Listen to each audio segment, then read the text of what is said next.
حضرت سیدنا ابو ہریرہ رضی اللہ عنہ کہتے ہیں کہ رسول اللہ صلی اللہ علیہ وسلم نے ارشاد فرمایا، جو بندہ دل کے اخلاص سے کہے لا الہ الا اللہ تو اس کے لیے لازماً آسمانوں کے دروازے کھل جائیں گے، یہاں تک کہ وہ کلمہ عرش الہی تک پہنچے گا، بشرطے کہ وہ آدمی کبیرہ گناہوں سے بچتا رہے۔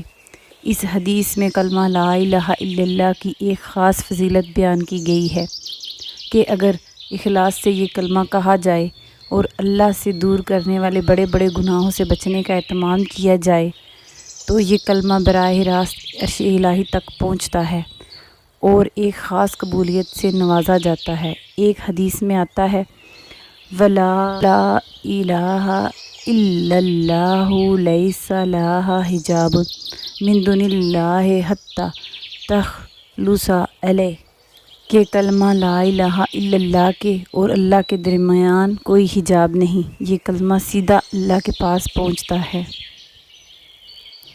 ایک اور حدیث حضرت ابو ہریرہ سے روایت ہے کہ رسول اللہ صلی اللہ علیہ وسلم فرمایا کرتے تھے، اللہم انی اعوذ بک من الفقر و اعوذ بک من القلۃ والذلۃ و اعوذ بک ان اظلم او لظلم۔ ترجمہ ہے کہ اے اللہ، میں متعدی سے تیری پناہ میں آتا ہوں اور قلت اور ذلت سے تیری پناہ حاصل کرتا ہوں، اور اس بات سے بھی تیری پناہ چاہتا ہوں کہ میں کسی پر ظلم کروں یا کوئی مجھ پر ظلم کرے۔